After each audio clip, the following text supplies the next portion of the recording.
Welcome to target and goal. Friends, Jain धर्म क्या था और जैन धर्म जो आया, आप जानते हैं कि जिस प्रकार से बौद्ध धर्म अपना काफ़ी प्रभाव छोड़ सका हिंदू धर्म के बाद में, या फिर कहें कि वैदिक धर्म के बाद में, इसी प्रकार से जो जैन धर्म है उसने भी काफ़ी अपना प्रभाव छोड़ा। जैन धर्म जो है वो बौद्ध धर्म से पहले का धर्म है, क्योंकि जैन धर्म जो महावीर से हमें ब्रॉड रूप में दिखाई देता है, लेकिन इसके पहले ये ऋषभ देव से शुरू होता है। लेकिन जो बौद्ध धर्म है वो गौतम बुद्ध से ही शुरू होता है। तो इस प्रकार से जैन धर्म काफ़ी पुराना धर्म है। और एक बात ये कि जो महावीर हैं उनकी जो जन्म की डेट है वो बौद्ध से पहले की है। लेकिन अधिकांशतः जो बुक रहती हैं या बुक हैं उनमें अभी भी जो जैन धर्म के 24वें जो तीर्थंकर हैं उनका जो जन्म का डेट है वो बुद्ध से बाद का दिखाया जाता है।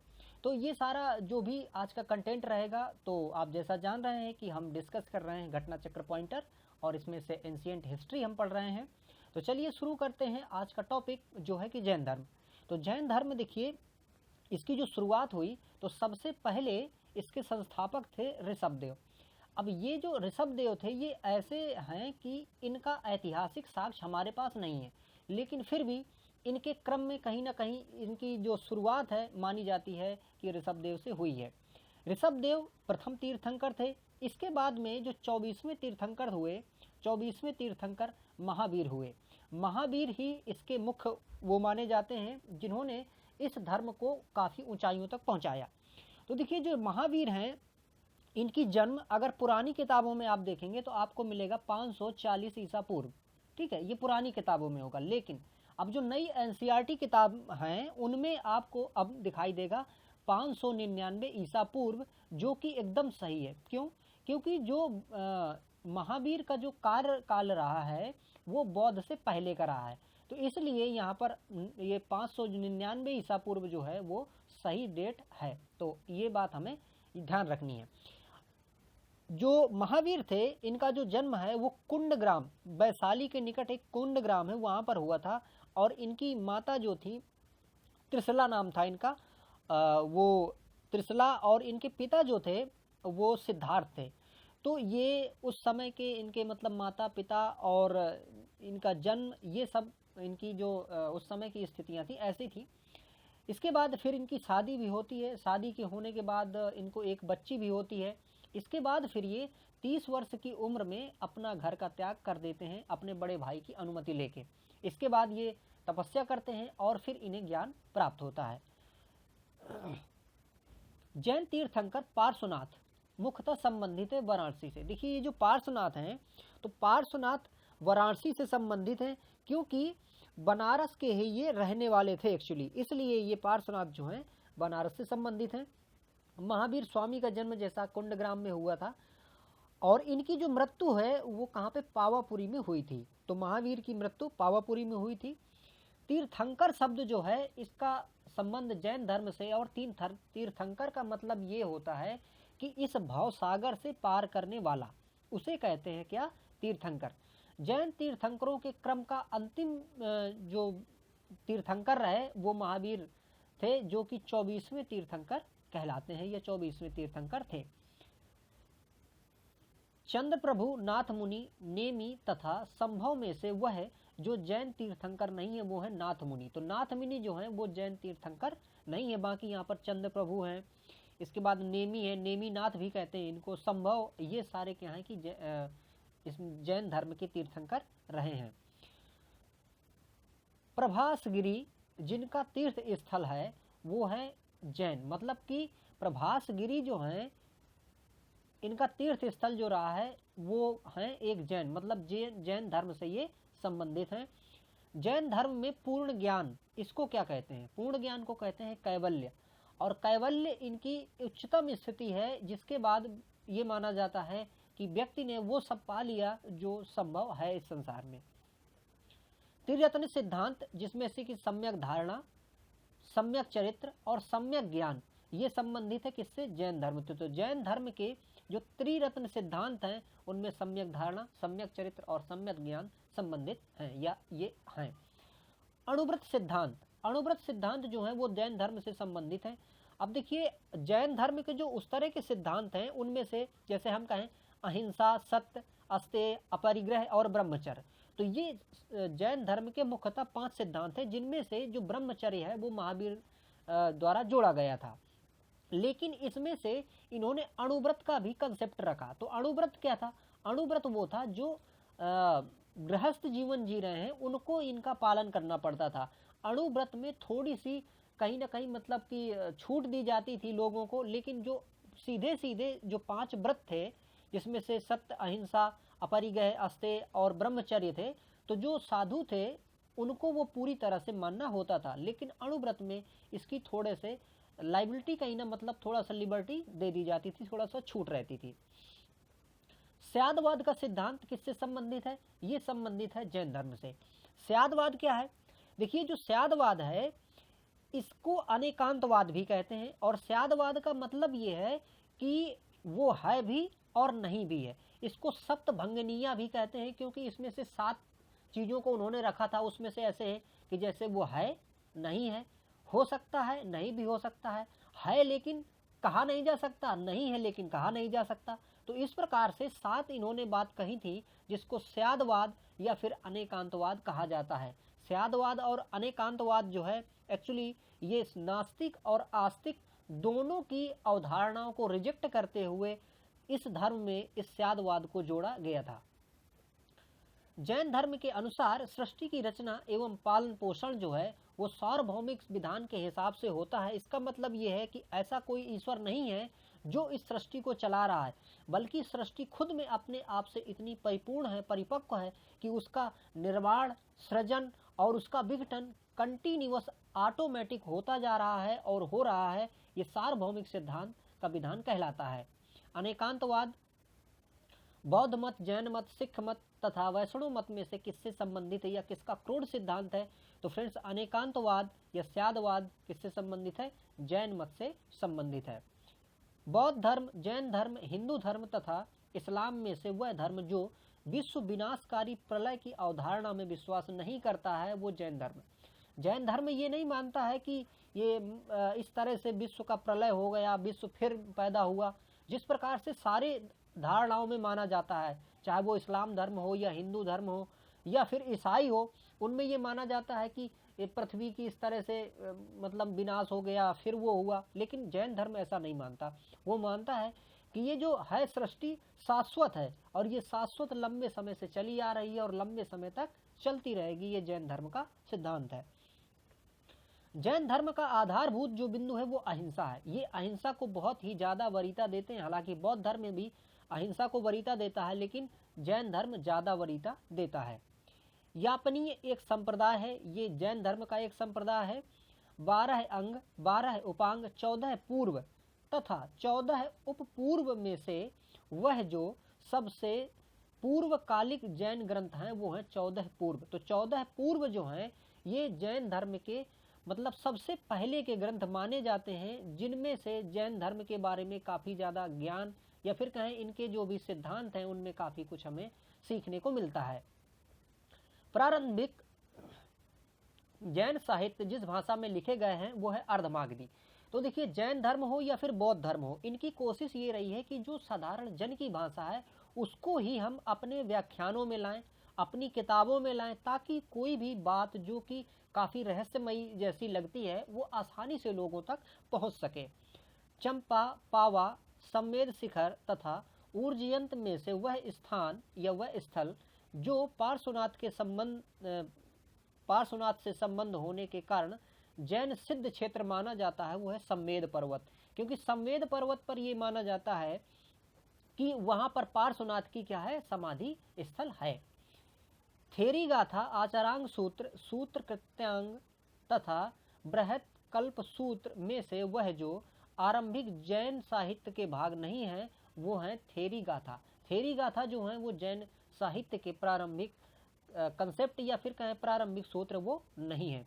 जैन संप्रदाय में प्रथम विभाजन के समय श्वेतांबर संप्रदाय का जो संस्थापक था वो था स्थूलपद। देखिए क्या हुआ था कि मगध में काफी बड़ा अकाल पड़ा था। तो मगध में जब काफी बड़ा अकाल पड़ा तो मगध से काफी सारे जो लोग थे वो दक्षिण भारत की ओर चले गए। दक्षिण भारत में मुख्यतः वो कर्नाटक की ओर चले गए। तो कर्नाटक की ओर जिन उनके नेतृत्व में लोग गए वो थे भद्रबाहु। तो देखिए भद्रबाहु जो हुए, इनके साथ में बहुत सारे लोग चले गए और कर्नाटक में वो निवास किए, और कर्नाटक में ही निवास करने की वजह से इनको दक्षिण भारत के जैन भी कहा जाता है। इसके बाद काफ़ी सारे जैन धर्म के जो अनुयायी थे वो स्थूलभद्र के जो एक्चुअली अनुयायी रहे वो मगध में ही रह गए। अब जब ये मगध में देखिए रह गए तो क्या हुआ कि जो भद्रबाहु के साथ चले गए थे वो 12 वर्ष बाद वापस आए मगध।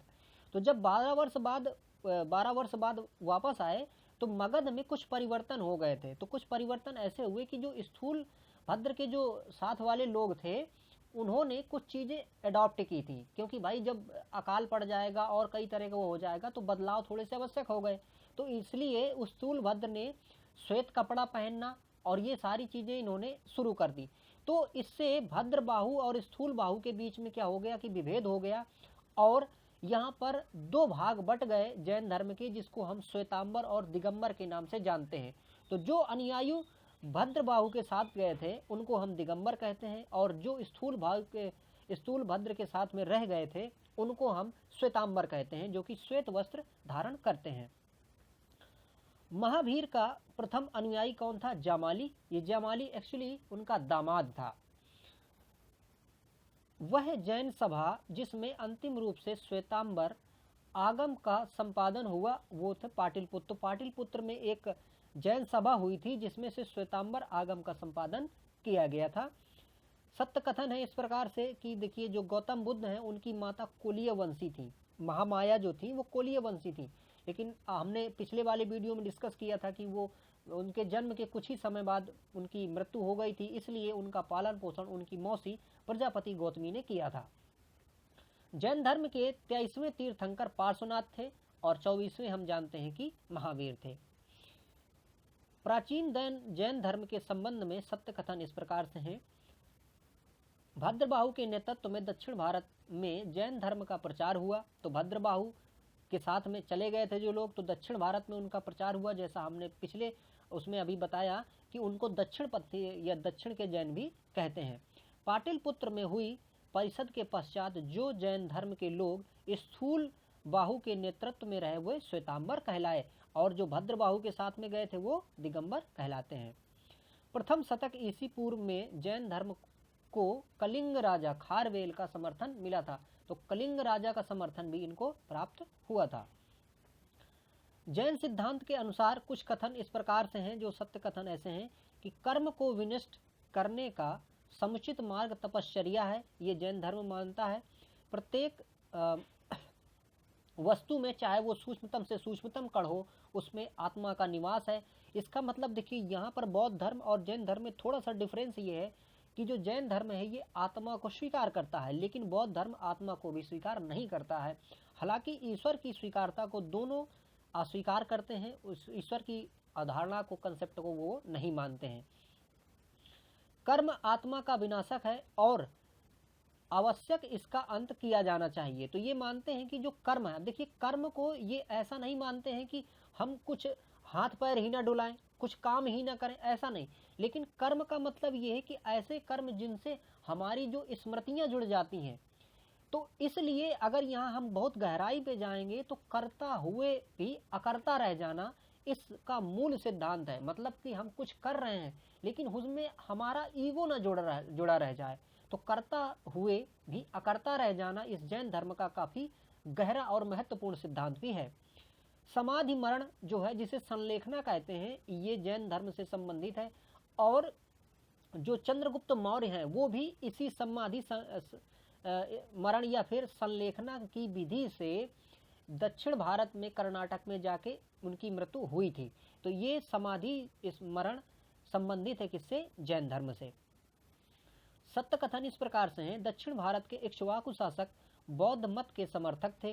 पूर्वी भारत में पाल शासक बौद्ध मत के समर्थक रहे। आजीवक संप्रदाय के संस्थापक कौन थे? ये थे मक्खली गोसाल। तो मक्खली गोसाल आजीवक संप्रदाय के संपादक थे, जो कि इसी महावीर जैन के समकालीन थे। पहले महावीर जैन और ये मखली गोसाल दोनों एक साथ रह के तपस्या किए थे, लेकिन बाद में इनके मतों में भिन्नता हो गई थी, इसलिए ये जो थे वो अलग हो गए थे और इन्होंने मखली गोसाल ने आजीवक संप्रदाय की स्थापना की थी। आजीवक संप्रदाय जो है इसका ये मानना है कि नियति अटल है, मतलब कि जो होना है वो होगा, आप कुछ करें ना करें। तो ये जो सिद्धांत है ये आजीवक संप्रदाय का सिद्धांत है, लेकिन ये आजीवक संप्रदाय बहुत ज़्यादा प्रचलित में नहीं हो पाया, क्योंकि अगर ऐसा मानेंगे कि जो होना है तो होना है, हमें कुछ करने की आवश्यकता नहीं है, तो वहाँ पर व्यक्ति कर्म को भी छोड़ देगा, इसलिए इस धर्म की एस्टेब्लिशमेंट जो है वो ज़्यादा नहीं रह पाई। बराबर की गुफाओं का उपयोग आश्रय गृह के रूप में किया गया था आजीवकों द्वारा। तो आजीवकों के लिए बराबर जो कि बिहार में है वहाँ पर गुफाएं बनाई गई थी अशोक द्वारा और अशोक के पौत्र द्वारा, तो वो आजीवकों के लिए रहने को बनाई गई थी। उत्तर प्रदेश में बौद्ध और जैनियों दोनों के लिए प्रसिद्ध स्थान जो है वो है कौसाम्बी। कौसाम्बी में कौसाम्ब नाम का पेड़ पाया जाता था, इसलिए इसका नाम कौसाम्बी रखा गया था। और ये कौसाम्बी जो है यहाँ पर जैन और बौद्ध दोनों के काफ़ी अच्छे महत्वपूर्ण स्थान पाए जाते हैं, और यहीं पर बौद्ध धर्म से संबंधित एक घोषित राम विहार भी मिलता है कौसाम्बी में। निम्नलिखित कथनों पर जो सत्य है वो ये है, भारत का सबसे बड़ा बौद्ध मठ अरुणाचल प्रदेश में है। खजुराहो के मंदिर चंदेल राजाओं द्वारा बनाए गए और होयसल या होयसलेश्वर मंदिर शिव को समर्पित हैं। श्रवणबेल गोला में गोमतेश्वर की प्रतिमा है। आप जानते हैं श्रवणबेल गोला जो है जहाँ महामस्तकाभिषेक भी होता है, तो इसको किसने बनवाया था? इसको चामुंड राय ने बनवाया था। चामुंड राय कौन था? ये एक मतलब गंग वंश का एक शासक था, उसका एक ये सेनापति था। गंग वंश के शासक का सेनापति चामुंड राय। चामुंड राय ने ही ये गोमतेश्वर की प्रतिमा की स्थापना कराई थी। और ये जो है यहाँ पर प्रत्येक मतलब 12 वर्ष में एक बार महामस्तकाभिषेक होता है। तो यहाँ पर अभी 2018 में महामस्तकाभिषेक किया गया था। इसको आपने बाहुबली मूवी में भी देखा होगा।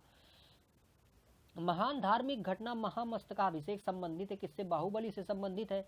और ये जो बाहुबली हैं ये जैन धर्म के प्रथम तीर्थंकर ऋषभ देव के पुत्र माने जाते हैं। तो इस प्रकार से जो ये मतलब वीडियो था फ्रेंड्स, इसमें से हम यही जैन धर्म पढ़ते हैं। अगला जो वीडियो रहेगा उसमें हम शैव धर्म, भागवत धर्म और जो भी कंटेंट रहेगा उसको हम क्रम से डिस्कस करते जाएंगे। आई होप आपको काफ़ी इस वीडियो से जानने को मिला होगा। यदि ये वीडियो अच्छा लगा हो तो इसे लाइक ज़रूर करें और अपने दोस्तों के साथ शेयर करें। यदि चैनल पर नए हैं तो चैनल को सब्सक्राइब करके बेल आइकन भी प्रेस करें। Thank you for watching.